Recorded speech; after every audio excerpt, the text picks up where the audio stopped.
Okay, let's unpack this. Today, we're doing a deep dive into something, well, something you might find surprising. Consumer protection in China. Yeah, it's a topic where perceptions don't always match the legal reality. Exactly. We hear so much about the huge Chinese market, right? Hmm.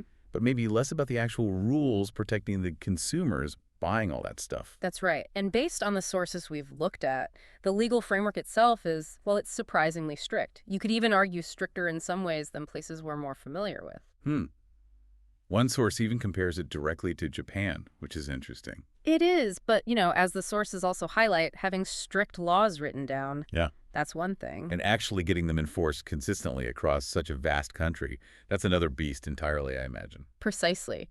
And this is where it gets really interesting, I think. The sources show how Chinese consumers themselves are playing a massive role. Well, empowered by social media, SNS, the sources call it they're really vocal. And regulatory bodies seem to be paying attention. They're pushing to make sure those strict laws actually get applied on the ground. So it's like a bottom-up, pressure meeting, top-down regulation. Kind of, yeah. It's dynamic. So we'll start with the core concept, this thing called Sanbao, the basic guarantee system. Okay. And then we'll dig into two really fascinating case studies where this whole system got tested.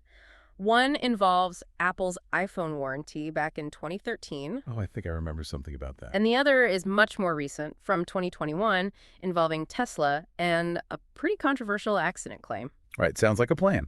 Let's start with Sanbao. It's written S-A-N-B-A-O, right? Literally 3 guarantees. That's it, Sanbao Stuo. Mhm. It means products come with these legally backed guarantees covering 3 specific things. Which are? Free repair, new product exchange, and return. So repair, exchange, return. Those are the big 3. And these aren't just suggestions. They're legal rights for many products. Exactly. Mandated under Chinese law. Okay, so free repair, exchange, return. Are there like standard time frames for these? The sources mentioned something about that. Yes, there are general guidelines. It gets detailed for specific products, but the basic idea is if something goes wrong within 7 days of buying it. Like a performance issue. Right, a quality or performance issue. Yeah. Then the consumer gets to choose return, exchange, or repair their pick. Wow, any of the 3 within 7 days. Yep. Then, if it fails between day 8 and day 15, the choice is usually between exchange or repair. Right. And after that, the standard is typically free repair for 1 year. But importantly, companies can always offer longer periods. This is just the legal minimum. That seems quite powerful for the consumer, especially that choice early on. The sources contrast this sharply with Japan, right? They really do. They point out that while, you might expect a 1-year warranty on electronics in Japan, it's not actually mandated by law like the Consumer Basic Act. Really? So it's more like common practice or company policy. Pretty much. And the source notes for low-cost items in Japan, you might get no warranty at all. And what problems can that cause in Japan, according to the source? Well, several things. A Japanese warranty often just covers repair. So no automatic right to swap it or get your money back unless it was faulty right out of the box. Which means you could be without the product while it's being fixed. Exactly. And getting a loaner device isn't legally required. That's often just a service from, say, your phone carrier, not universal. Plus, there's no set time limit for repairs by law, so it could potentially drag on for a month or more. And you can't just say, I want my money back if they can fix it. Generally, no. The source kind of suggests this works mostly because of, let's say, good relations and compromise between consumers and sellers in Japan. But it admits problems definitely exist because of this lack of hard legal rights in some areas. Which really highlights the difference in China, where these Sanbao rules have legal force. Where does that force come from? Yeah. It comes mainly from China's product quality law. This law explicitly lays out the responsibilities of manufacturers and sellers towards consumers. And Sanbao is part of that law. Yes, the Sanbao rules are essentially codified within it, giving them real legal teeth. Does it apply to everything? Or specific types of products? It's specifically mandated for 22 product categories listed in regulations. Things like bikes, TVs, washing machines, mobile phones, common consumer goods. Okay. What if a faulty product causes more damage? Like if a defective appliance starts a fire or something? That's another really strong part of the product quality law. It states very clearly that if a defect causes physical injury or property damage, the manufacturer or the seller has to compensate for all of that damage. And crucially, the consumer can choose who to claim from the shop they bought it from or the company that made it.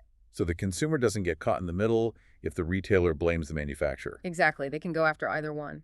And knowing all this background, the right to return, exchange, get compensation for damages, that's key for understanding the Tesla case later. Absolutely. When you know this is the legal framework, the woman's demands in the Tesla situation, wanting verification, wanting the car returned, claiming medical costs, they don't necessarily seem outlandish within that Chinese context.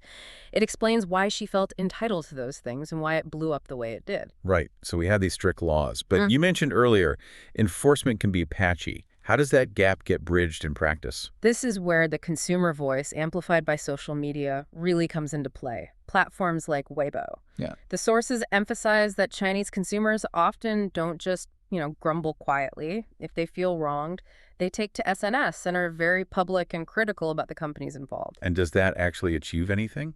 Or is it just venting online? Oh, it seems to achieve quite a bit. This is the dynamic the sources describe.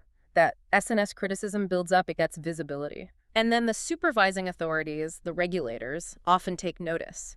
This public pressure can trigger them to step in, investigate, and basically force the company to follow the strict laws like Sanbao. And if the company doesn't comply? They can face penalties, fines, public naming, and shaming. So social media outcry can actually activate the official enforcement mechanisms. Yes, it creates this feedback loop. Consumers see their online complaints leading to action by authorities. Which probably encourages them to speak out more next time. Exactly. They learn that their voice, especially amplified online, can make a difference. The sources even mention that consumer associations and the authorities themselves actively monitor SNS for these kinds of complaints. That's fascinating. The source mentioned another example of this SNS pressure working, something called kill the familiar. Sounds ominous. It does, doesn't it? Manai, Chashu. It refers to companies, especially online platforms, charging existing loyal customers more than new customers for the same thing. Oh, like discriminatory pricing based on your history with them? Exactly. Maybe different prices shown in an app or worse terms on a service renewal compared to a new sign-up offer. This became a huge point of discussion and complaint on SNS, particularly around 2020. People started comparing prices online and realized they were being treated differently. Precisely.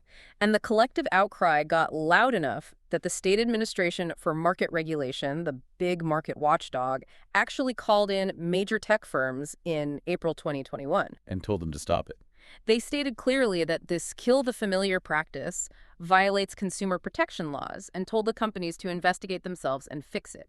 It's a really clear example of SNS complaints driving direct regulatory action. Okay, so the core picture is strict laws, vocal consumers using SNS, and authorities who do respond to that pressure. That interaction is key. Yes. That element of authorities moving because of public, often SNS-driven outcry seems crucial. It's what gives the laws practical bite and empowers consumers because they know there's a chance their complaints will be heard and acted upon officially. Got it. Okay, let's dive into the first case study then. The Apple iPhone warranty issue from 2013. I definitely remember Tim Cook apologizing around that. You do, yeah. It was a big deal. The source positions it less as China bullying Apple, which was maybe some media spin elsewhere, and more as a really valuable look at what happens when a global company's standard practice runs headlong into very specific, very strong local consumer laws and how consumer reaction forced a change. So what was Apple's system for warranty service back then for the iPhone 4 and 4S? Well, according to the source, it was pretty revolutionary for its time, mostly exchange-based. You bring in your faulty iPhone, they check it, and boom, often give you a replacement right there. Quick swap. Yeah, super quick, maybe 30 minutes sometimes. And with iCloud backup, it was quite seamless. Plus, it was global. You could say buy a phone in New York and get service in Beijing. Except for carrier-locked phones you mentioned. Right, those were exceptions like in Japan. But generally, this system meant fewer technicians needed everywhere, faster service. The source calls it a revolution in warranty. Sounds great for the consumer. So what was the catch in China? The catch, the real sticking point, was the replacement device itself. It usually wasn't a brand new off-the-line iPhone. It was often a rebuilt one. Rebuilt, meaning? Remanufactured, using recycled internal components from other iPhones put into a new casing and thoroughly tested. Apple sometimes sells these openly as certified refurbished. Okay, so functional like new, but not technically new. How did that clash with Chinese law? This is where China's specific mobile phone regulations under Sanbao kicked in. They were crystal clear. Article 20 said, For an exchange, the company must give the consumer a new product. Not rebuilt. New. Correct. And Article 21 added that when you get that new product exchange, you get a whole new one-year warranty starting from the date of the exchange. And Apple's standard global practice wasn't that, was it? No, Apple Standard was the rebuilt unit, and the warranty was usually just the remainder of your original one-year warranty, or 90 days, whichever was longer. So a direct conflict on both points. New product and new full warranty. The source is clear that rebuilt just didn't count as new under that Chinese law. Exactly. Legally, it wasn't the same thing. So how did companies, or maybe smaller retailers, try to navigate this? The source mentioned a tactic. Yeah, a tricky one, as the source calls it, particularly with the iPhone 44s, which had that removable back cover. Some retailers would take your faulty phone, take the back cover off, then take a rebuilt unit, snap your original back cover onto it, and hand it back saying it was a repair. Wait, a repair? Yeah, they'd claim something like, we exchanged all parts except the back panel. That sounds like semantics to avoid the rules. Pretty much. See, calling it a repair using components, even if it was basically the whole phone minus the back, let them try to sidestep the rules for an exchange. Because exchange triggered the new product and new warranty requirement. Exactly. Component repair, even using recycled parts, was allowed and didn't reset the one-year warranty clock. So this repair claim was a way to give you a functionally swapped phone without providing a legally new one or the fresh warranty. How did consumers feel when they figured this out or suspected it? Understandably, they felt tricked, like they were getting a used or rebuilt product passed off as a repair, and critically, they weren't getting the full new one-year warranty the law seemed to promise for what was essentially a replacement device. This fueled a lot of anger. This feels like exactly the kind of issue that would gain steam on social media and catch public attention. And it did. Big time. It became a major focus of the 3:15 Evening Gala in March 2013. The Consumer Rights TV show. Yeah, the big one on national TV on World Consumer Rights Day. It really put a national spotlight on the issue. How did the show frame it? They basically accused Apple of using Hoda used goods to get around the law requiring a new product and warranty for exchanges. Now, the source adds a note that maybe the show didn't fully grasp the nuances of rebuilt versus simply used. But the tactic of calling a swap a repair was still legally dubious. Definitely questionable, yeah. It looked like an attempt to violate the spirit of the law, at least. And the result of all this negative national attention. Well, it led directly to that public apology from Tim Cook, written in Chinese. He cited communication issues and promised changes to Apple's warranty policies in China to address the concerns. So Apple did change how they handled warranties there. They did. They had to shift strategy.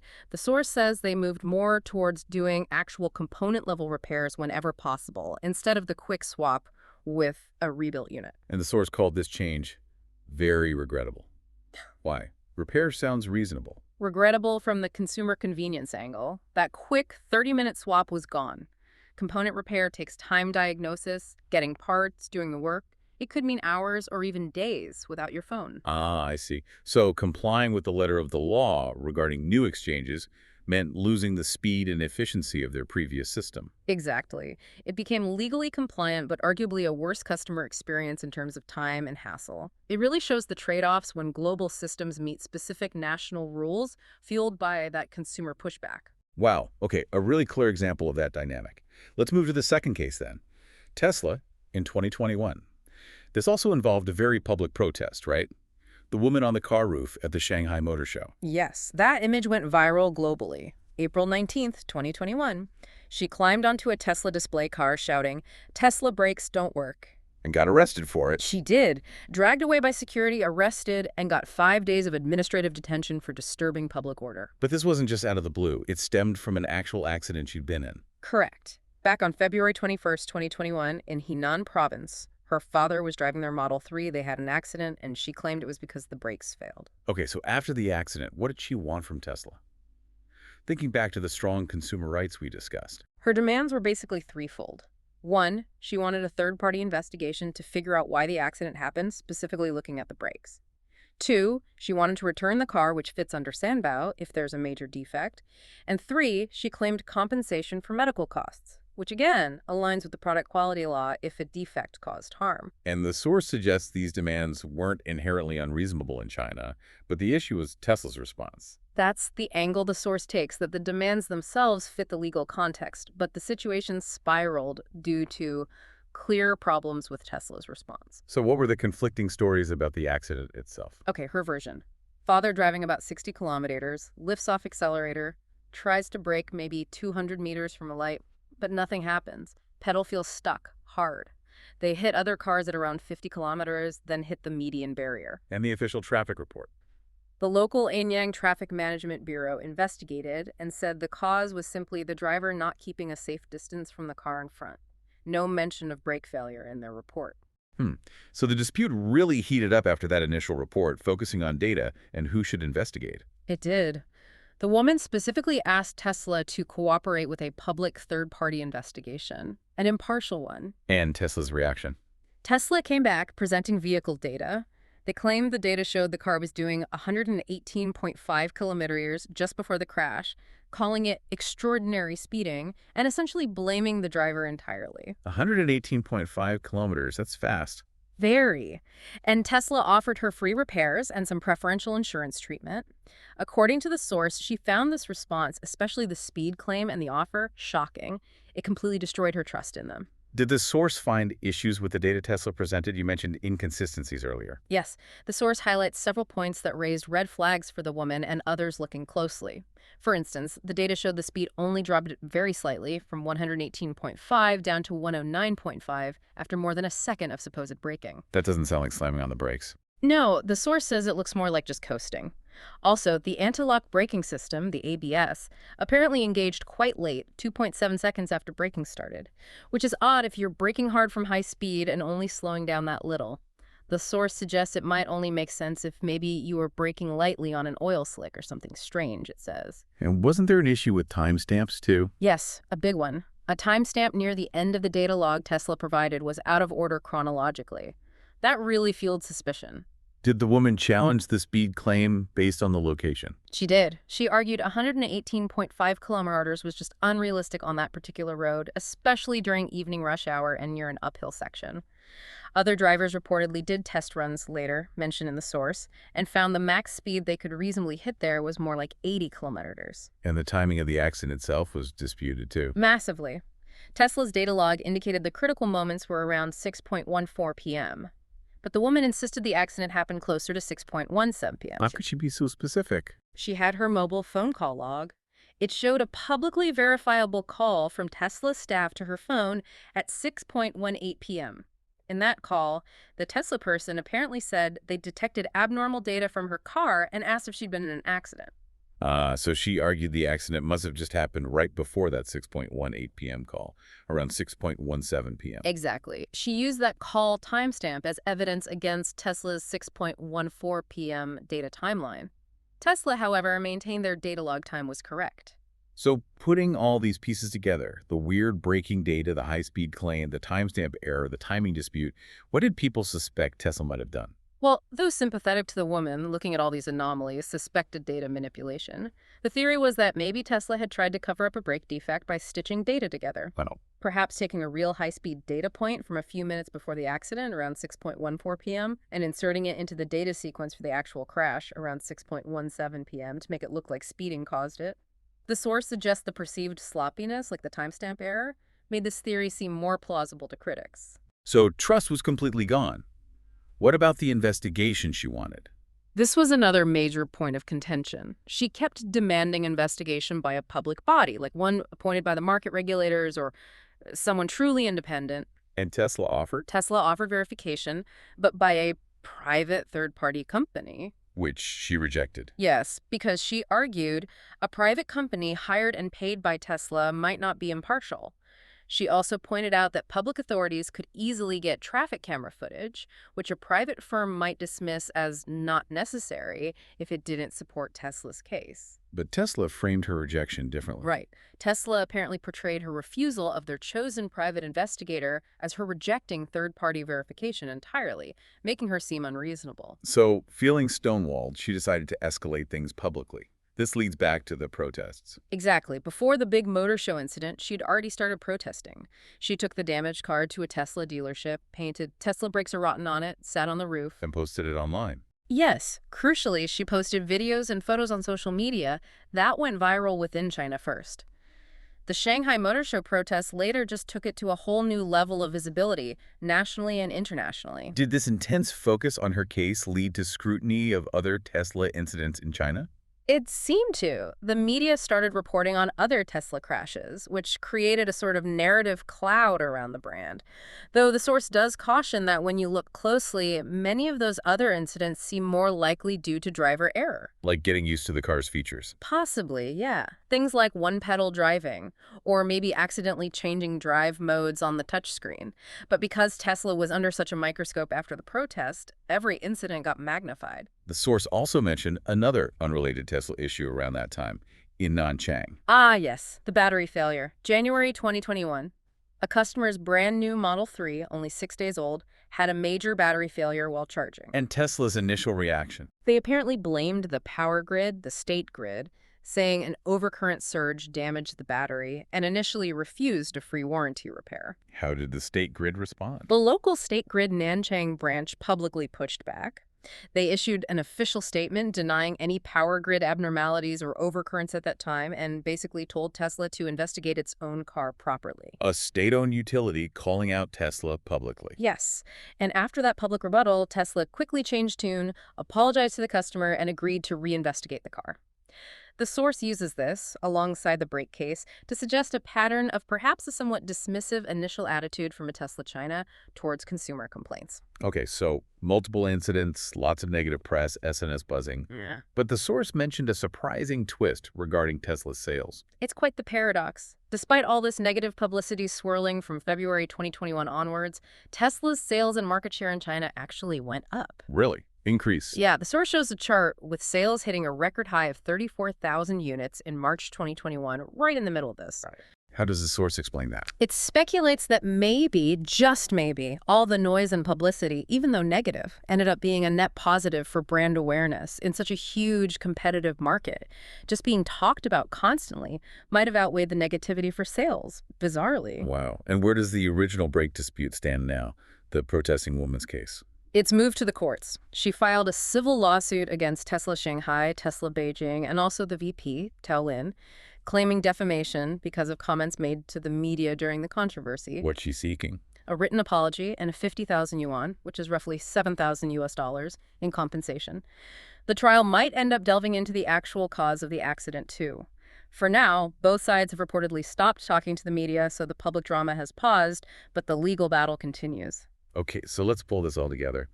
Looking back at Sanbao, the consumer power, Apple, Tesla, what's the main takeaway about consumer protection in China from these sources? I think the key takeaway is this combination. You have surprisingly strict consumer protection laws on the books, like Sanbao and the product quality law. Right. But the real energy, the thing that makes the system work or forces it to work, seems to be the consumers themselves. They are increasingly assertive, and crucially, they use social media SNS very effectively to voice complaints and demand their rights. And that online pressure is what often triggers the authorities to step in and enforce those strict laws. That seems to be the critical link. The visibility on SNS gives individual issues scale, authorities notice, they act, and this reinforces the whole cycle. Consumers feel empowered because they see their actions can lead to results. The source mentioned a Chinese tendency to fight tooth and nail when wronged. Yeah, it observes that cultural aspect, and SNS just provides a massive modern battlefield for that fight when it comes to consumer issues. It's a really unique dynamic, law, technology, consumer culture, all interacting. It is, and the source suggests that, at least for now, for these kinds of consumer protection issues, this system of using SNS as an enforcement catalyst seems to be, well, functioning in China. It makes the laws more potent in practice. So wrapping up, Mm-hmm. what does this all mean for us thinking about the bigger picture? We've seen China has these quite rigorous consumer laws, like Sanbao, offering rights maybe not guaranteed elsewhere. Right, like clear rights to exchange or return. But the real story, it seems, is this interplay. The laws themselves, the willingness of consumers to really push back hard using social media, and then the authorities actually responding when things get loud enough. And the Apple and Tesla cases really highlight how tricky this can be, especially for global companies trying to operate there. They're facing different legal standards, different cultural expectations about complaining, and a different role for social media in driving regulatory action. It definitely leaves you thinking, doesn't it? Mm. In our hyper-connected world with global brands everywhere, how does this specific Chinese way of enforcing consumer law actually shape that huge market? And what are the trade-offs involved? Yeah, does this intense pressure ultimately create a fairer deal for consumers there? Or could it sometimes create challenges, maybe hindering innovation or making it harder to resolve disputes fairly and objectively away from the public glare? Definitely something to mull over.